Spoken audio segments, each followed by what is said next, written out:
প্রত্যেক প্রাপ্তবয়স্ক পুরুষ একটি মেশিন নিয়ে ঘোরে। মেশিন ঠান্ডা থাকলে তাদের মাথা গরম থাকে। মেশিন গরম বা অ্যাক্টিভ থাকলে তাদের মাথা ঠান্ডা থাকে। কোনো লেখককে আমার কুকুর অথবা কাকের বংশধর মনে হয়।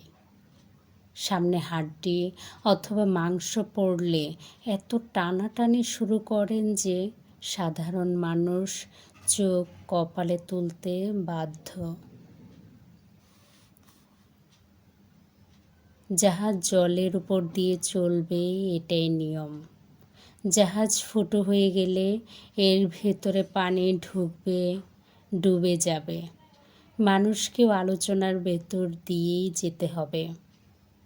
ফুটো হয়ে যাওয়া মানুষ আলোচনায় তলিয়ে যায়।